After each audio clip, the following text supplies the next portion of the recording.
You are listening to SPN, the Sports Podcasting Network. وتكلم من هناك لشوارزنيجر.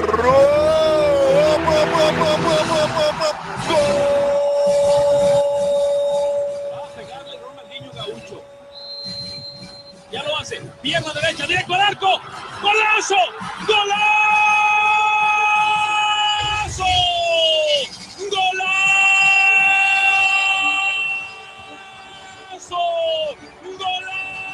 This is Soccer Today, live on SPN Radio, your new live show about the beautiful game in all its glory, with Duane, Rollins and Kevin Laramee. MLS, EPL, La Liga, Champions League, all is fair game.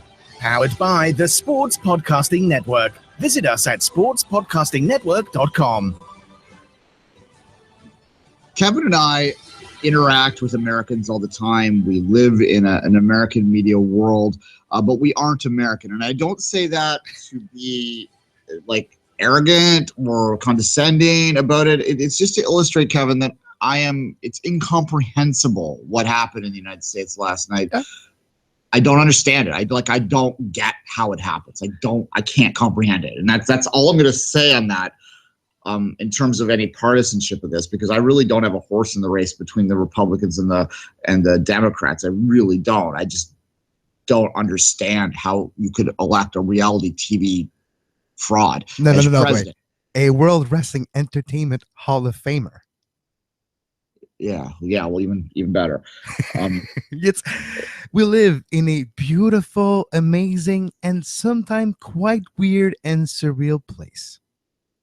Yeah. And look, I struggled this morning to try and get this. And like I told Kevin this morning, and normally what I do is I wake up and the first couple of hours I just browse the news to try and, come together in my head with what I'm going to do. And then I try and narrow it down a little bit in my head. Then I sit in front of the computer and I narrow it down to the 4, 5, 6 topics that will make up any given show. That's the process that I go through every morning. But this morning, it was pointless. Like my normal process was pointless because my entire feed, which is made up of 3,000 people, I'm talking about Twitter here, 3,000 people that are soccer people, a few hockey, a few, other interests I have for my personal use, but it's mostly soccer. It's nothing but Trump. It's nothing but the election. So there's, I go on Reddit, and even Reddit, if you look at it, it's all Canadian stories at the top of the Reddit right now. The top 4 stories, stories we're going to talk about today a little bit in the bits and bytes. The 30,000 tickets sold so far. It's even more now. That was announced yesterday. The Blazin Zamali, I was going to say rumor, but when it comes from the horse's mouth itself, is it a rumor? We'll see. And talking about the Canadian Premier League and the NSL, USL news. So top 4 Reddit topics in our MLS, which is a big Reddit subreddit with about 50-something thousand subscribers. That's all they're talking right now.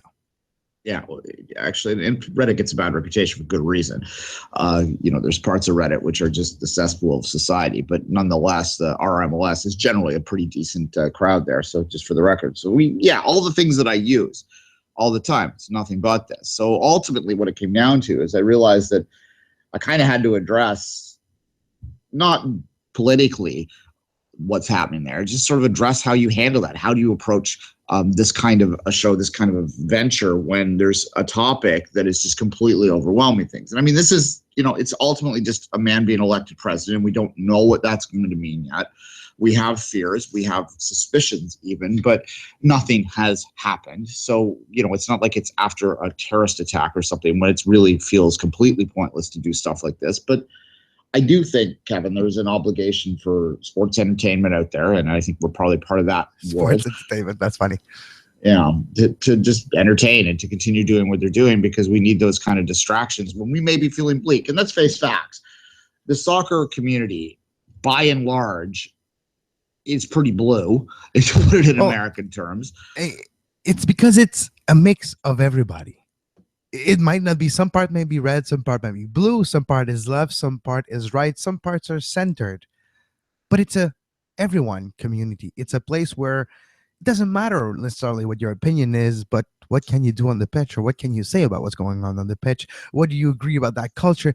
Yes, some part of the supporters culture might be more centric and sometimes very more to the left. But as a whole, the community of soccer itself, when I would say it's a representation of just everyone, but it's a place that the common gathering topic here is the game, and we love to talk about the game. Yeah, no. What the point I was making was just simply the people that are hardcore, as you said. I think it's, you're exposed. It's a sport that the whole world plays, right? So if you're playing at the very least, even if you're right of center on economic issues or even conservative in terms of your feelings about, maybe you're religious or whatever, ideologies and principles. Let's put it that way. The cultural aspect of it, even if you lean that way, right? Because you run in a community where inevitably you're standing beside a Latino, you're standing beside, I know half my friends are Latin, for God's sakes, right? You're exposed to that. So it's very difficult to demonize people that you're standing with week after week in a stadium. So I think when it comes to some of the more extreme positions that this individual, Mr. Trump, took, I think that by and large, the soccer community rejects it a lot because they're exposed to people that will be more influenced by it. That's sort of the point I was making. So a lot of people are not probably feeling very good today. So we're going to try and just move past that and have a regular show after a few more minutes here of sort of putting this in perspective. And the one thing that I am going to do, there are some issues I can kind of identify in my head that may come up from some extreme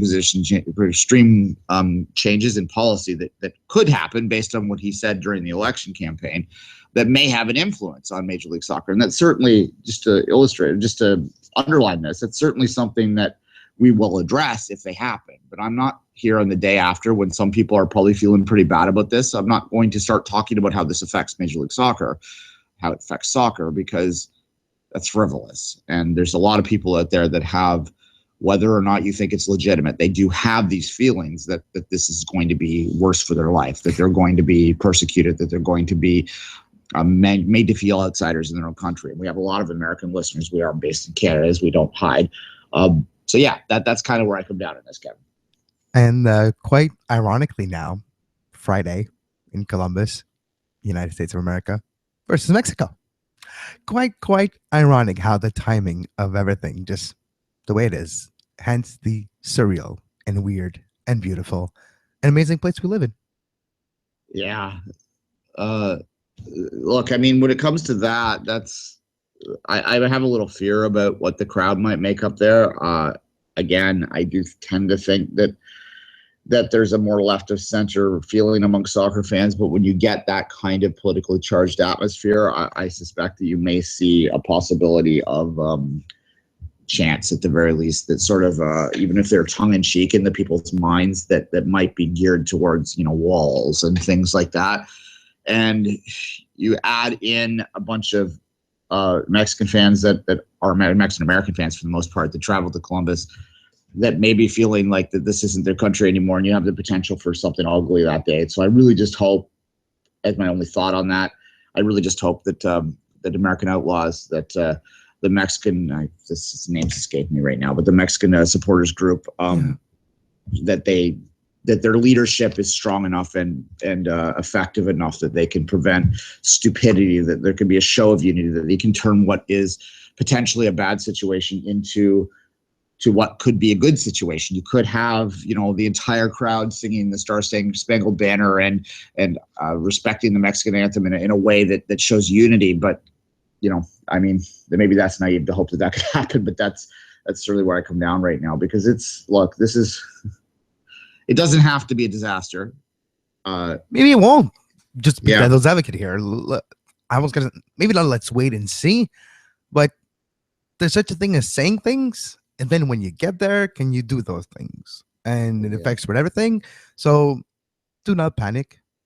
Let's talk about soccer. And one thing, maybe the ramification quickly drain labor laws and stuff like this. Maybe that will affect or who's afraid of coming now because of this. Yes and no. It's, was it a problem before? Really? It's different. Again. Yeah. It doesn't have to be bleak. Yeah, like I said, nothing's happened right now. There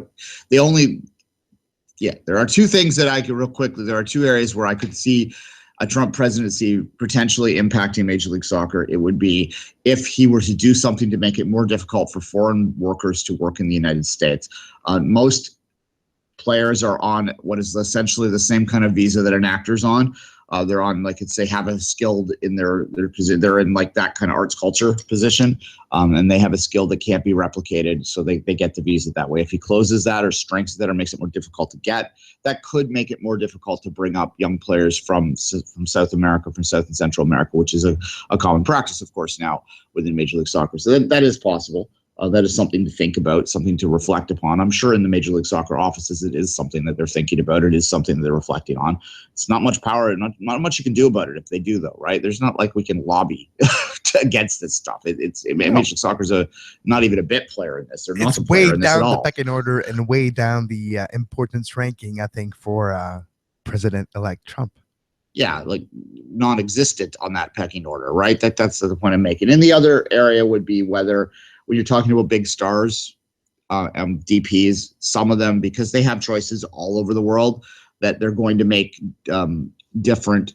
They're going to have a lot of different factors that they can play in there, because they can go to Australia, they can go to China, they can go other places and make the same kind of money that they're going to be offered here, and potentially it could be more difficult to attract those types. Those are the two issues that I think are most likely to come out of this, and we'll look at those. But if they matter, I don't think I'm going to assume that they are just yet. I'm just going to put it out there as something they can do. And you know what, Duane? Maybe he's going to make soccer great again. Yeah, maybe. I don't think soccer's necessarily going to be a big priority for his base.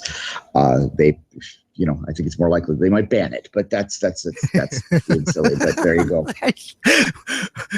We ban soccer. This sport is not allowed here anymore. Yeah, well, the other, sorry, quickly, I guess might as well, we're on the roll now. The other area is how will it impact. They're already talking, because we do 5 rings, and trust me, 5 rings because we're a little burnout from it, I think, because the summer, we haven't got it as much as I'd like this month, but certainly it's not dead. It'll continue to get out there regularly soon enough. But the LA folks that are for the Olympic bid are very concerned about what this is going to mean for their bid. So obviously, I think that may play a role for 26 as well. So that's something to think of. And maybe the World Cup bids for 26. Maybe for the World Cup bids in 2026 as well, which the US or Canada or whatever, maybe that has an effect on it. We before the election, Duane, we heard that everything was not delayed, but waiting for what's going to happen to see how it unfolds to eventually build the right CONCACAF bid. If it's an American, a Canadian, a joint one, all the prospects, they were waiting for what would happen yesterday. So now in the next few weeks, month, we might have more details on what that potential 2026 World Cup bid for either Canada, United States, or joint will look like. Yeah, well, yeah, precisely. So we'll watch that and obviously factor all. We would anyway. We'd factor the political, especially in 5 rings. We talk about political factors all the time. So this is no different. We'd have to factor it in. 2 minutes left in the block. Just real quick, I think that I remember back, and I'm not comparing this at all, to be clear to this, but I remember back after 9/11, and I'm not at all comparing this to that because no one died yesterday. No, and it was not. It's different. It's a pivotal moment for the country, not necessarily tragedy for an entire world. Yeah, and a lot of people feel pretty numb about it. So, but I remember nonetheless that one of the big things, and everyone remembers this, one of the big things that helped people get through it is sport.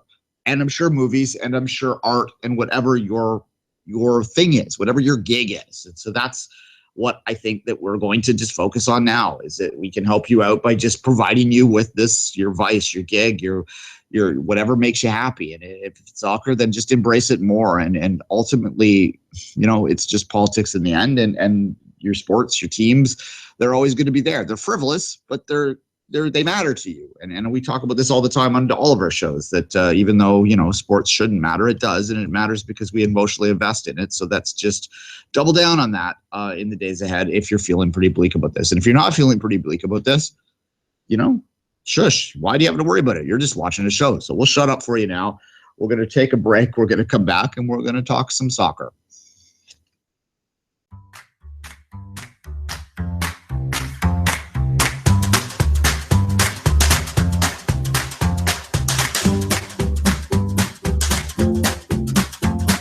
You are listening to Soccer Today, live on SPN Radio.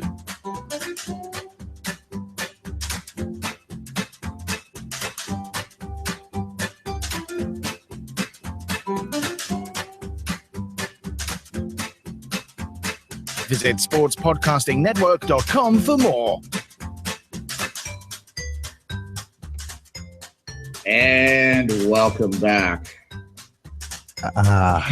Feeling better. I feel a lot better. All right. Look, my blog is. We're gonna go completely off North America right now. And there was on Monday. If you haven't heard our show from Monday because you were you were focused on other things, that's understandable. But I'm gonna encourage you to go back and listen to the second half of it. I had an interview with Graham Ruffin to talk about the Scottish League, and it's something that interests me a lot. In that we talked briefly about Joey Barton, kind of in an abstract kind of way, in terms of what his signing to Rangers meant until their philosophy or whether it was the right way to go, and sort of how it wasn't working out there. Well, it turns out today Joey Barton has agreed to a mutual termination of his contract. So the Joey Barton era at Rangers has ended. It wasn't a very long era. It wasn't a very glory-filled era, which is usually the case with Joey Barton over the last few years.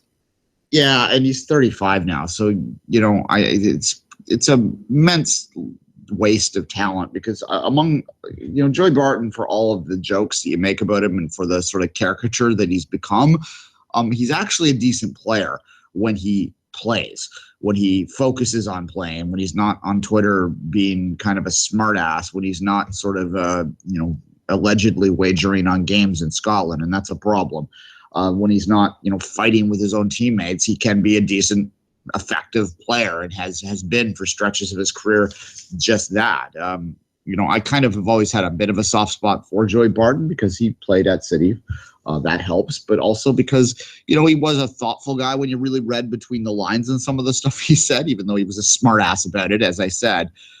But this last few months has really soured myself and a lot of people on him. The betting stuff, I think that doesn't, again, allegedly, doesn't get enough attention because we've talked about this in the show before, but how dangerous it is to just dismiss and say, oh, he's only betting on his team to win, or he's only betting on this or whatever. And the details aren't even completely out yet. But that's just the most dangerous stuff ever. To me, that takes anything that might have been charming about Bad Boy Joey and throws it out the window, Kevin. There's a line, betting on even games of your own league in a way is crossing that line. You don't want to make people believe that it's all a fix. You don't want them because it has been seen, recorded, proven in the past in many different regions of this world that games could be fixed by a few players, by a few an organization to profit over them. So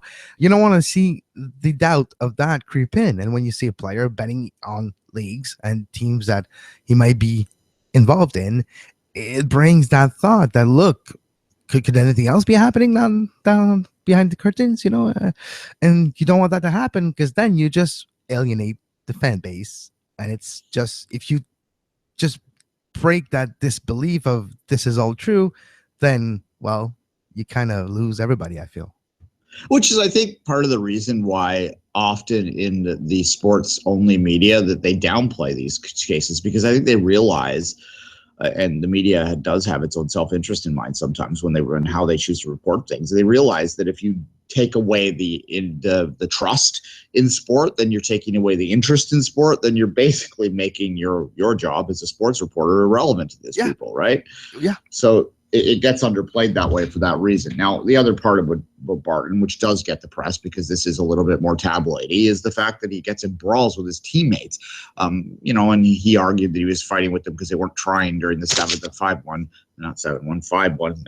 loss in the first Old Firm derby back. At that point in time, Rangers made the decision to force him to train with their youth squad because they basically at that point in time we're ready to move on from him already, just a couple months into their time with him. And when I talked to Graham, we sort of held the Barton signing up as an illustration of the strategy that they took. And what Graham's position was. And again, I encourage you to go listen to it. It is an interesting interview, especially if you have an interest in Scotland. But even if not, I think the Scottish League does offer some very interesting sort of perspectives when you see what has happened to it in the last 25 years. And you worry about that and you wonder about what the future of the game is in Europe. I think there's a lot to learn from Scotland. So I encourage you to listen to that. But what he sort of suggested was that signing Barton was an example of Rangers sort of trying to catch up to Celtic in one go.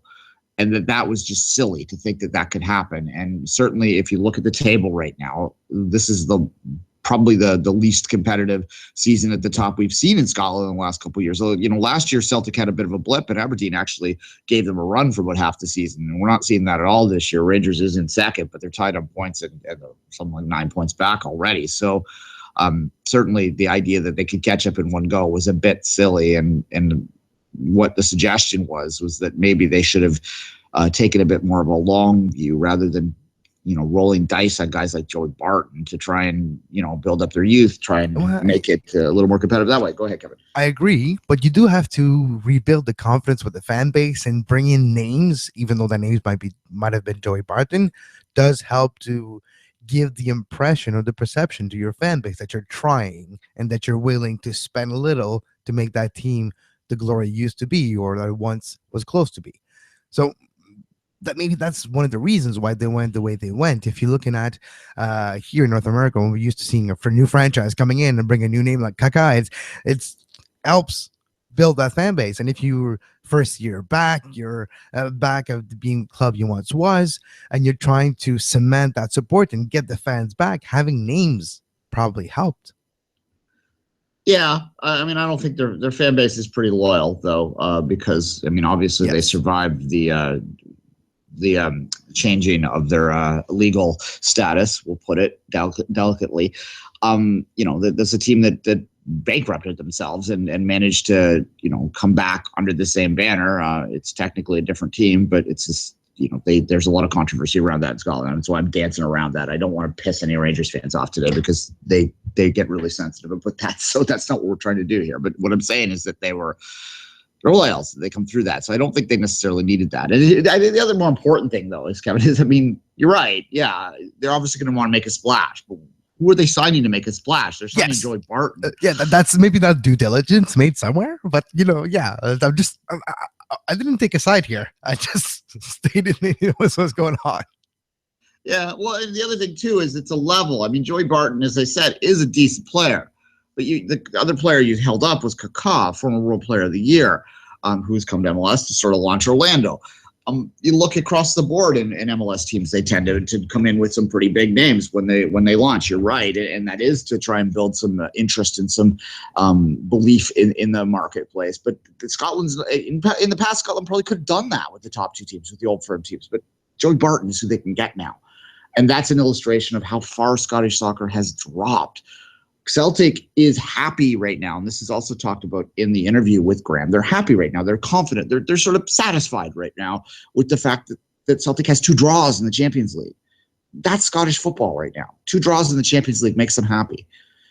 I don't know what you go with that. I don't know how to deal with that because I want Scotland to be successful in the game. I have a lot of interest in that part of the world. I have since I was a kid followed it. Not close, but certainly have followed it a little bit for a long time. So the fact that it is in this state is really sad, right? You're watching a league kind of, it's hard to understand what its point is some days, right? Especially when you look at the Scottish national team, which is really not doing very well either. So they're not producing players and they're not producing a competitive game at the top. What is the point? What is the future of it? And that's where you get into this talk about the Atlantic League and the possibility of, we always talk about super leagues, but we talked about this a couple times in the last little while. But maybe the answer is these medium leagues, not these super leagues with the best clubs, because they're okay right now.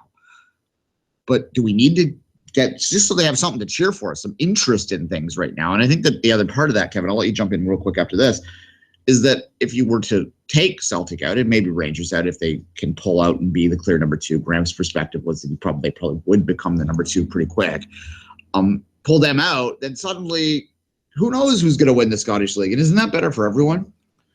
Well, Aberdeen will, the way they're going.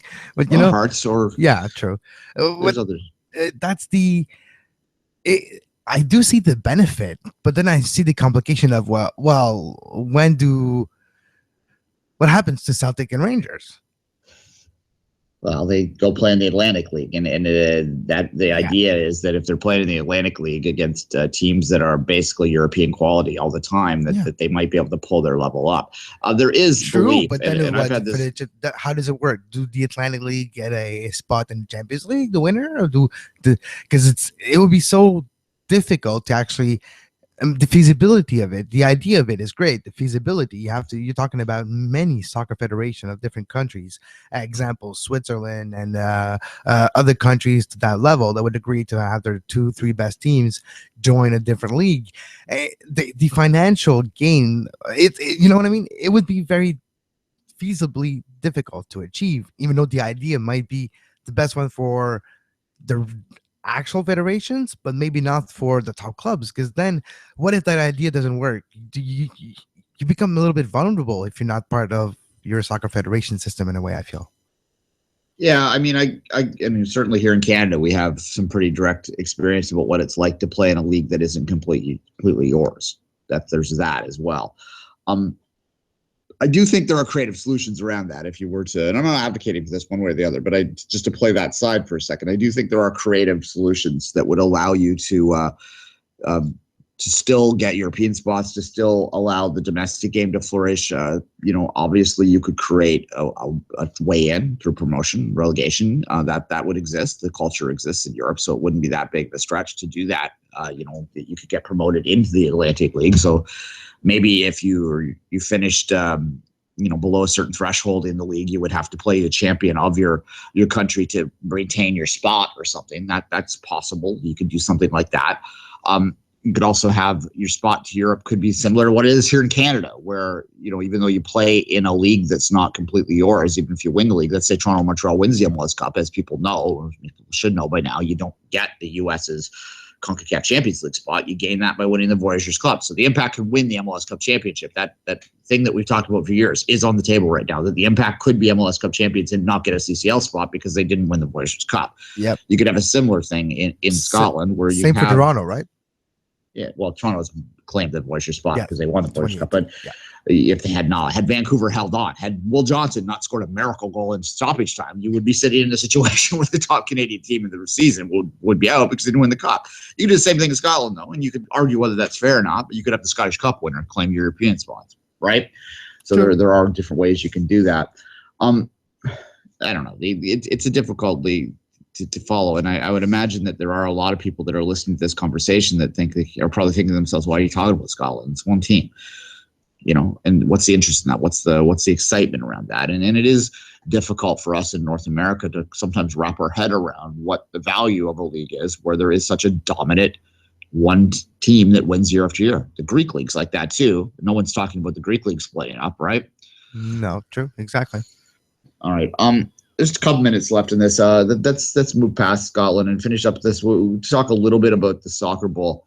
Yeah. I have some guests that I'm trying to book.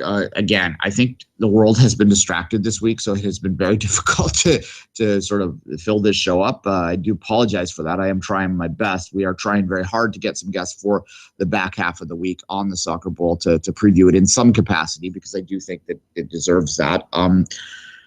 Quick thoughts, Kevin, from your perspective. Is there any, do you have any thoughts on who might be the favorite there? Is it the Cosmos? Do you think that the 11, because they're not playing in the Cosmos home place, where they both are very successful, could get it done? I kind of like the sexy choice would choose the Indy 11. Because it's in a newest team between those two. It would be different, and it would show that the league maybe grew with expansion team a few years ago, now winning. Yes, you can say all the teams are expansion team from a few years ago, but they'll be different. Or the Cosmos just continues to dominate, which is a fair possibility as well. Might be the last Soccer Bowl in the format that it is now. The fact that we'll see what happens from those meetings with Sunil Gulati. But it's very interesting, that game, because, Indy 11, Cosmos, two different style of play. I do have a little cheering factor leaning on Indy because of players like Sinisa Ubi-Paripovic, who used to play for Montreal, for Ottawa Fury, and now plays for Indy 11. Hopefully, it will be fun to see him win a championship if it's what's going to happen. So it'll be interesting on that way as well. Yeah, I actually, through weird happenstance, I know a few Indy 11 fans personally. So If I'm going to personally look at it, I would probably prefer Indy to win that. But certainly from a Cosmos perspective, it is hard to ignore how dominant they've been in that league. And I think we sometimes dismiss that and undervalue that because people have issues with the Cosmos because they feel that they're sort of quote unquote ruining NASL. But when we talk to NASL folks, they well point out that it's actually Miami that's spending the most of anyone this year in NASL, and they're not anywhere close to this championship game yet. The Cosmos continue to roll on with a team that is a little bit, it's not Moneyball quite, but it's a little bit closer to something that was built rather than just purchased. Which says a lot about the coach. His name escapes me off the top of my head, but Johnny Saravese. He's looking maybe he's actually a candidate for LAFC maybe in the future. Minnesota. I'm sorry, Minnesota. Yeah, actually. Yeah. So we'll see if that unfolds. But yeah, he's a candidate to maybe have a job in MLS in the future. Yeah, and look, that's certainly an interesting thing. And Minnesota, coming from that league, would have seen him firsthand. So certainly, it's a little more. I kind of applaud that as much as with all due respect to Siggy Schmidt, who seems to be at the top of everyone's list for every job right now. There might be a feeling within soccer that it's time to find some new blood, to blood some new people in. So we hope to see that. And Schmidt, maybe he has a role as an elder statesman, as a GM at a club, as a consultant at a club, as a national team consultant, even, or a youth national team. He's played that before, et cetera, et cetera. So will be interesting to watch where Schmidt does bounce. He of course he started his career in college too, so that might be an option as well. All right, Kevin, let's take a break. We're going to come back and we'll talk about the New York City FC and the LA Galaxy.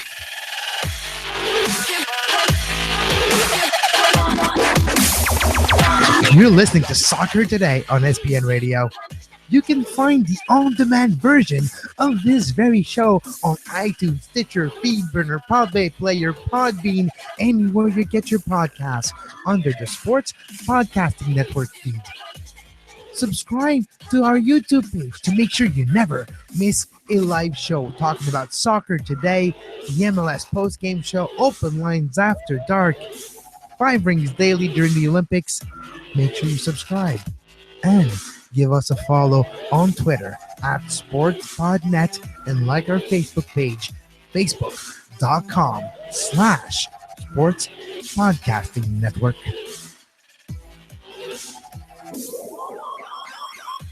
Welcome back. Speaking of coaches, we were talking at the end about Siggy Schmidt. Of course, his future's in doubt. The next topic we're going to talk about today, and this was actually going to be on the show yesterday until Jonathan decided to take our whole half hour up. God love you, Jonathan. I hope you enjoyed that conversation, Tannenwald, yesterday. Had a very long conversation with the Canadian Premier League. If you want to have a listen back, if you haven't heard it already, it was, I think, quite worthwhile to you geeks out there like me. Anyway, but we're going to talk about NYCFC versus the LA Galaxy and sort of just ask the question, and I'll start by just asking you this question, Kevin. Who's in worse shape right now? Which would you rather be? Would you rather be New York or would you rather be LA? Because I think there's questions about both of them. I would rather be New York because you're probably going to have not necessarily a clean slate, but they're going to try to find a way to get out of that Pirlo contract. I don't think Lampard's back. Vieira might be key, but we'll see what happens.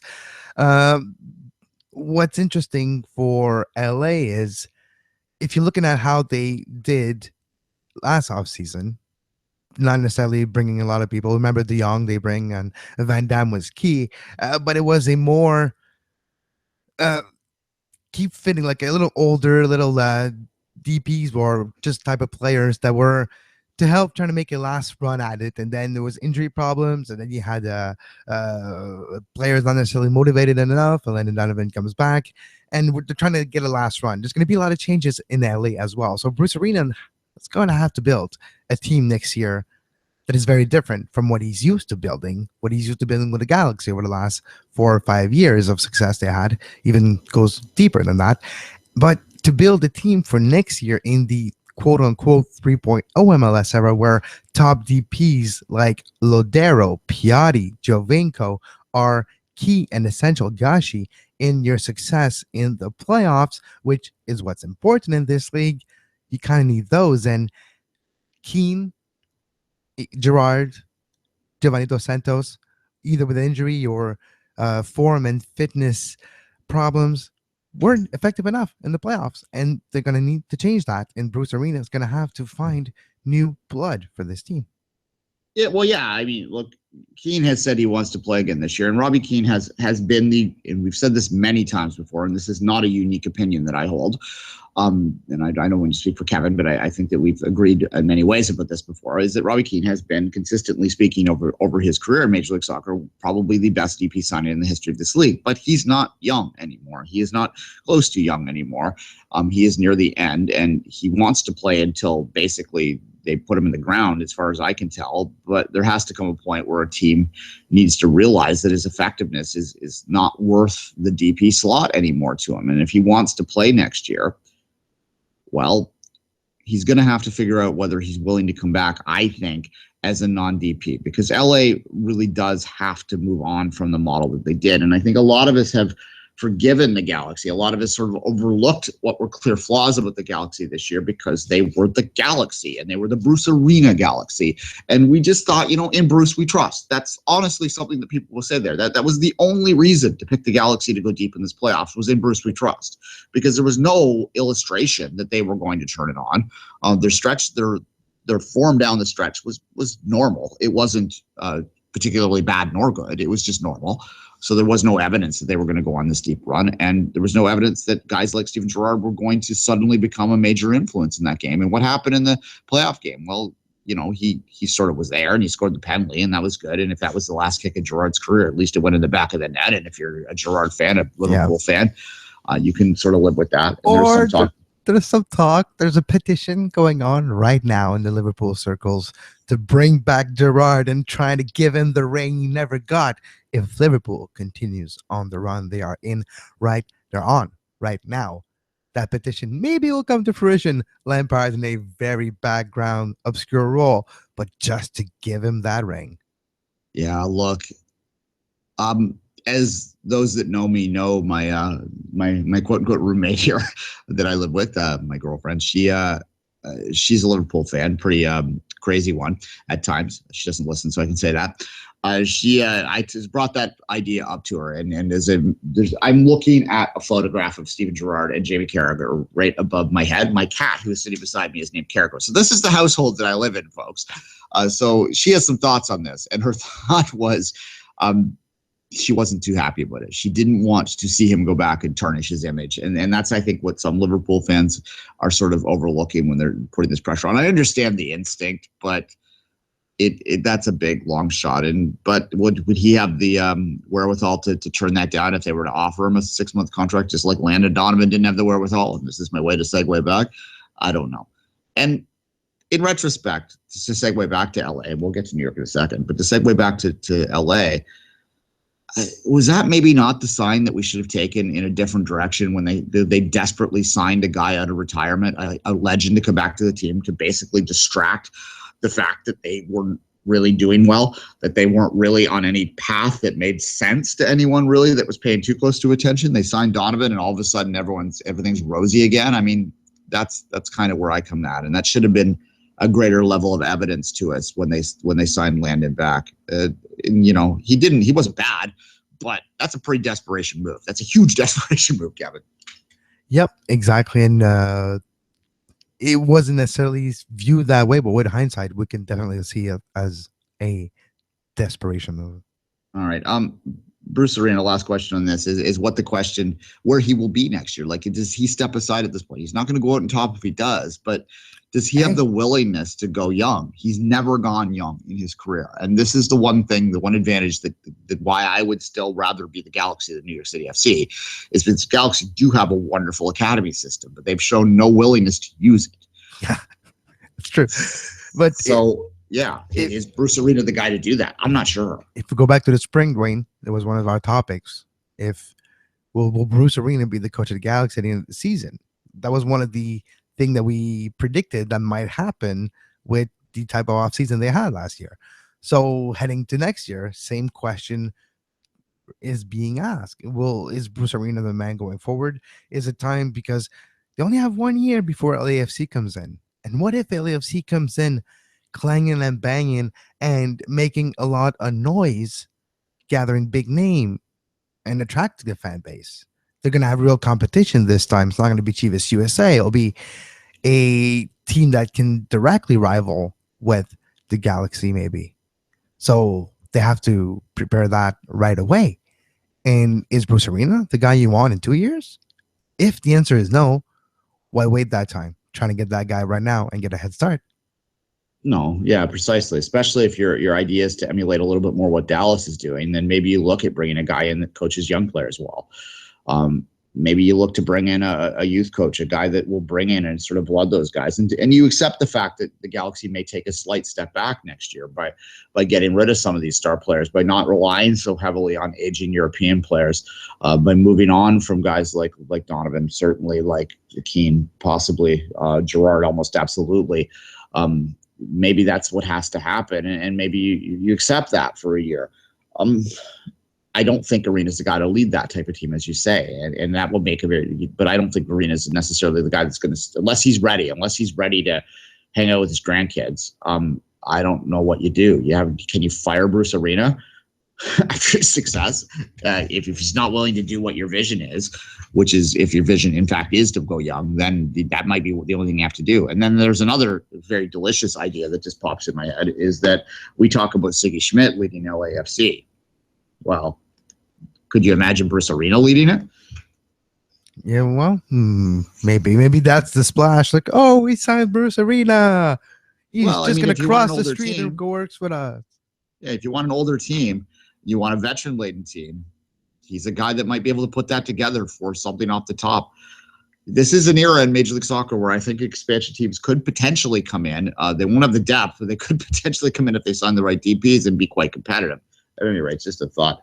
Moving out across the country to New York. Look, they are the oldest team on average, and certainly they were exposed by Toronto in that playoff series. There's no doubt about that. You can't lose 7-0 in aggregate or have been exposed. Or not just stop playing.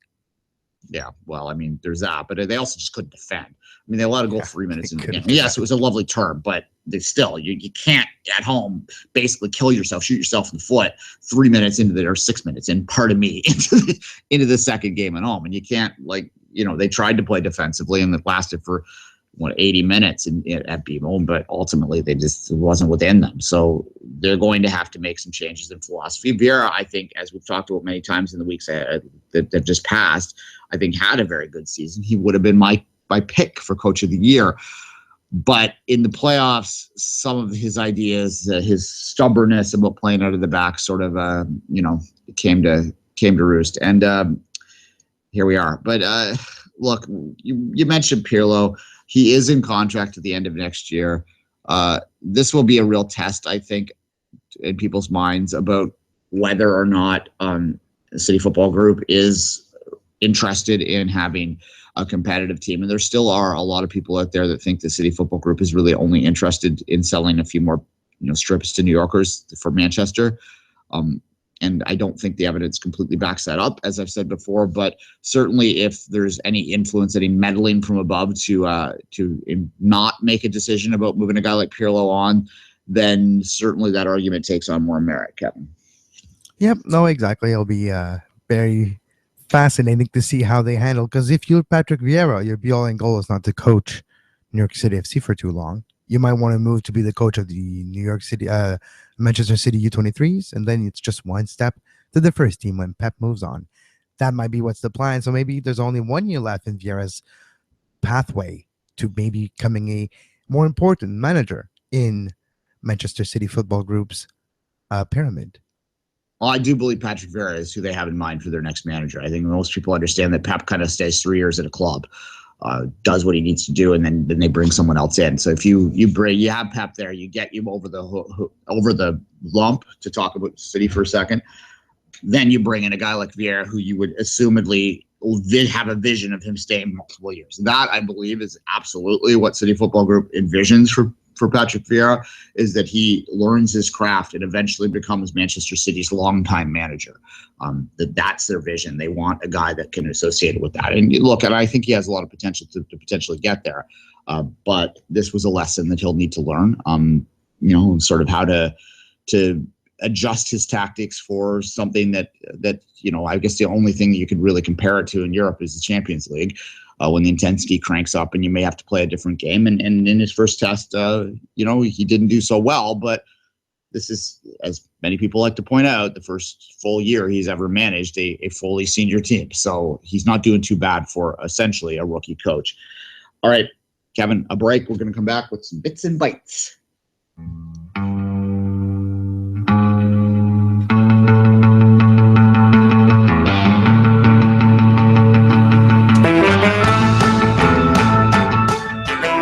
The bits and bites on Soccer Today.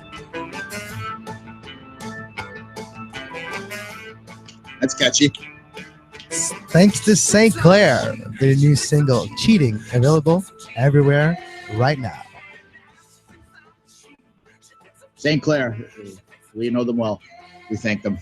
Fury fans. Where to start with this? Let's start with Desamelli. I guess that's how we say that. According to the pronunciation guides that I looked at, Blarum is how you say his first name. Yeah, but there might be Blarum Desamelli. Yeah. Well, according to him, Duane, he mentioned to a Swiss reporter in an interview a few days ago, article coming from November 8th, so yesterday, interviewed by SRF, Bologna's midfielder Blarum Desamelli spoke about his future. Here's what he had to say, quote, "I hope that I will get the chance to return to Zurich one day. I loved it there. I lived an incredible experience there, and I will always remember it in my heart. I think I will first be playing 2 or 3 years with the Montreal Impact, the other club of Joey Saputo." End quote. Desamelli played for Zurich between 2001 and 2007 and is currently playing for Bologna in the Serie A. He has appeared in 11 games so far this season in the Serie A, but hasn't scored a goal yet for his club.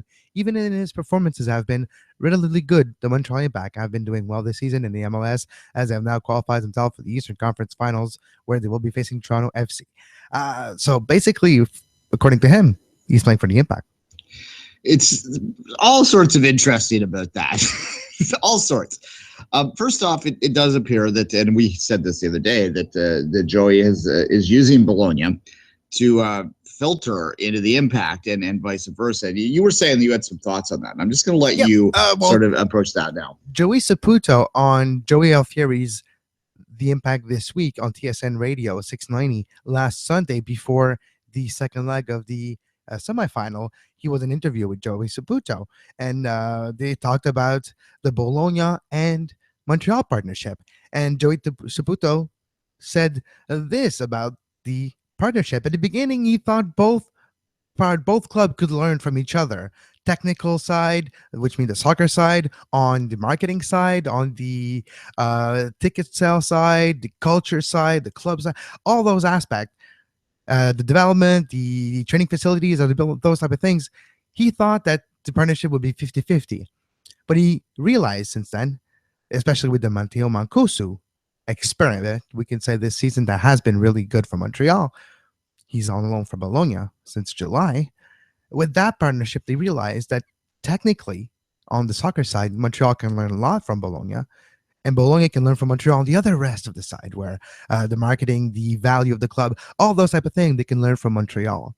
And Montreal can learn technically what Bologna is doing. And it has been openly said there will be an influx of Bologna players coming from Montreal, 2, 3, and Desamelli seems to be one of them. Yeah. Box-to-box midfielder, for those that don't know, Swiss international. Seems like a player that would kind of fit in the MLS, sort of in that TAM area of salary, I would suspect, just sort of looking at his resume. Like a 500,000-600,000 that you can lower a little bit with some TAM. Yeah.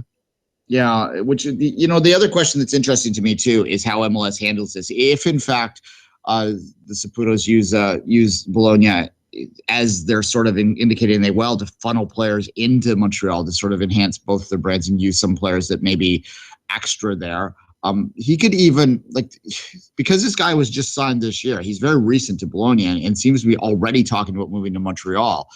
There is a question about whether they have signed him to Bologna, giving him some playing time with the idea that they're going to sort of circumvent the signing bonus they would have had to pay him, the transfer fee that they would have had to pay this guy, right? I'm not 100% sure whether that happened here. I'm not saying that happened outright at all, but I'm saying that there would be the potential for that. So Major League Soccer, if they want to get very ruly, which they tend to, might need to address that in some capacity, because there would be an end around there. And it's interesting that we haven't solely seen that happen yet with any of these sort of affiliations that are kind of popping up a little bit more. We haven't necessarily seen an owner do that. Yeah, Harrison could be one of the type of player in with Manchester City and New York City FC. That type of young player that goes to the club to get more playing time and becomes a bigger star, and eventually 4, 5, 6 years down the road, maybe goes to the bigger club, or maybe just stays there and but at least, you use either club to discover a star to get a player with the team. It could be interesting, and there will be more partnership in Major League Soccer with other big club as Major League Soccer becomes a bigger league globally. If you just look at this year, the amount of game internationally that have been shown of Major League Soccer is bigger than ever. Games like the Montreal Impact playing over, I can't remember the amount of countries, but it's a lot. I think it's in the like over, I don't want to say a name, just a number, but a lot, like almost half the planet. It's like you're looking at the map and it's shown everywhere because of the beIN Sports International deals and other deals like this, ITV, I think, in England and everywhere around the world where MLS is shown. You do have that interest. You do have that league becoming bigger, and you will have more clubs trying to partners to better themselves and better the product of Major League Soccer. And you will have more partnership like Bologna and Montreal happen. And I do believe Major League Soccer is one thing that they encourage, because it does raise their level as well as a whole, and especially the product that they deliver. So I do feel that they will make the pathways, make the, all right, maybe they do qualify as homegrown. Things like this might be possible in the future to encourage those type of partnerships. Yeah, certainly. I think at the very least, Bologna will be a Serie A team that we will be talking about a lot when we're talking about MLS. And that's not something we likely would have anticipated a few years ago. But nonetheless, I think that will be the case moving forward, because this partnership is going to be interesting to watch. He's the single owner of Bologna, Duane. It goes to that. So it's very, very fascinating now. Yeah, it'd be interesting to watch how it plays out. Okay, let's move on from that. I think we'll end with the impact in the TFC talk. But an interesting story today about FIFA looking to allow doctors to be on the sideline with monitors. It sort of speaks to another rule. They're looking to allow coaches to have monitors on the sideline for technical kind of adjustments, with the caveat that they can't use it to yell at the fourth official, which seems a little naive. I have this vision of someone thrusting an iPad at a fourth official right now. He wasn't offside. He wasn't offside. Having worked closely with fourth officials this year for League One Ontario, I would not want the four guys to have to deal with that. But nonetheless, the other part of this is, I find this interesting, is as a pie-out to this, is you might have a doctor on the sideline assigned to games and that would be able to stop the game and allow an evaluation to take place of a player possibly being concussed based on evidence they're seeing on the replay on the monitor that's on the sideline. And that's an interesting sort of thing. And it's hard to imagine people being too upset with having a greater level of understanding and respect towards concussion protocol. But then again, I follow sports, so there will be people that probably think that that's, wimpy or something. But yeah, and I just wanted to stress one point as well, Duane. People say, oh, concussion in soccer, it's not a collision sport. It's not a contact sport. The force of the ball when there's a head clash or a head collision between two heads or just a header is quite mind-boggling. And it's not necessarily the one time, but it's the subconcussive blow that accumulates that create problem on the long term as well. There's a study that came out a few months ago that we did mention, but I didn't stress the importance enough of kids doing header in soccer, and maybe the older the better. Let's wait till they develop until exposing them to hitting a very hard ball with their head repeatedly. It's a thought that's been brewing in my mind for a long time. Maybe 16 and over should be a minimum, at least, for header. I don't know. It's at least a discussion I do believe we need to have, or in the community of soccer need to realize that it does have effect. And maybe CTE in the brains of future soccer players will see the balls have never been this hard. So maybe Kevlar, for goddamn, you know what I mean? It's so hard. And maybe over the long term, maybe in 30, 40 years, we'll see the long-term effect of what the type of play, long ball to the head, boom, boom. maybe long term it's not that beneficial for just for human being. Maybe it's detrimental. Yeah, look, it's a difficult question for people to sort of take the emotion out of it, because I think most of us understand why we don't want to see Heading disappear from the game, because, from a purely game level, because it adds something to it. But obviously health should take priority. I think that a concussion show is something that we need to do in the weeks ahead. We'll look at that at some point, get some experts on, because it's obviously, you're talking about medical issues, and Kevin and I aren't going to pretend here to be doctors, but certainly there is a lot to look at with this issue. All right, let's move on and talk about tickets, and talk about the East final, and about the derby that now there seems to be a backlash against calling it the 401 derby. Two Solitudes is getting some influence here. So there you go. Yeah, right. Two Solitudes derby, baby. And over 30,000 tickets sold for the first leg of the Eastern Conference final between the Montreal Impact and Toronto FC at the Stade Olympique. The old Big O probably will be rocking. Maybe, hopefully, to the level of the CONCACAF Champions League. It'll be tough to replicate. Let's just put it that way, because that's the loudest I've ever heard a noise before in my entire life. Broke microphones and all. But I do feel that the way it's going, they still got a week and a half of sale of tickets to go. They might be able to pull it off and fill the Olympic Stadium. Yeah, and certainly it's unfortunate that it's a weeknight, because if it was a week, I'm going to talk from the Toronto perspective now. We're going to find out in exactly 4 minutes, based on that's the information that I'm getting here, what the allocation to TFC fans is going to be for the Olympic Stadium. And there's a question there, what the Impact want to do. Whether they feel, that having 3,000 Toronto fans in there would add to that atmosphere, or whether they want to be protective of their own fans is something to debate. And there's two sides to that. And I know some Impact fans would probably fall on both sides of it, just as there would be fans in Toronto that would do that. The complication would be, and if you give 3,000 to TFC, then maybe you have to give them back to the Impact and be much smaller. So keep that in mind, Toronto fans, if the number is lower than what you want. So we're finding that out soon, but I suspect that you might find 2,000-3,000 Toronto fans traveling up midweek to watch this game. And if it was a weekend, I think you would have saw 5,000 or 6,000, and that would have been quite the atmosphere, quite the advertisement for MLS. And I suspect that's the other part. Sorry, go ahead, Kevin. I was going to say, well, for Toronto fans, just do what you've been doing for the last few years. Just blame the Argos. There you go. Well, it is. Yeah, that is why the second leg is going to be, whether on midweek, is because the Argos are playing. The Argos aren't playing in the Grey Cup. They're but the organization is organizing the Grey Cup. Yeah. The Argos were not very good this year, so they're nowhere near the championship game in the CFL. But that is going to be taking place 3 days before the final leg of the Eastern Conference Final, which make it interesting to see what the field looks like if there's bad weather that weekend, because we were lucky this year in terms of the field. There was never rain. The Argos did not play in rain at BMO Field this year, so let's cross our fingers that the field holds up for that one. But yeah, it should be pretty fun. I'm looking at my text messages here. Apparently, I had an Airbnb was booked a few minutes ago. I know that my girlfriend, because of her work schedule, has booked her flight already. I'm going in a car up the day before. So it's a lot of people are heading up. I know people at the bar before the game was even over with New York City FC were booking plane and train tickets, because you kind of could get away with it at that point. Well, it was 4-0 on aggregate. You can get away with it. Yeah. So it's the same for me. It goes back here. Funny story to finish the show, Duane. When the Montreal Impact were playing against DC United, the first leg, after it was 1-0, I'm looking at my boss. I'm like, yeah, this day I'm going to be busy maybe, so let's keep this in mind. 15 minutes later, I go back. Okay, now it's 2-0. Probably not going to be able to be there. A few minutes later, it's 3-0. Like, okay, I'm definitely booking it off. Yeah, just holiday, taking a holiday day that day. Yeah, there you go. No, funny stuff. Yeah.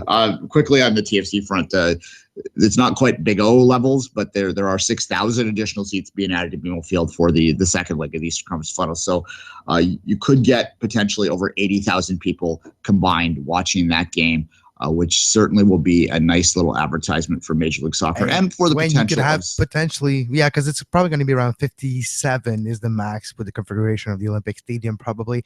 So 57 at 35. Close to 83 and over 80,000 would be quite impressive for those two home and away leg. Yeah, and I think 70,000 is almost for sure. And that is certainly a testament to how many people are willing, at least in the big cities in Canada, to go out and watch live soccer in a playoff environment. The TV numbers would be curious to watch as well. We'll follow that a lot more in the days ahead, but we'll leave it for now. And hopefully back tomorrow, all ready to go. All soccer, all the time here on Soccer Today. Kevin, until that time, say goodbye. We're going to talk about the Soccer Bowl tomorrow. And until then, have a great soccer. You were listening to SPN, the Sports Podcasting Network. Visit us, sportspodcastingnetwork.com.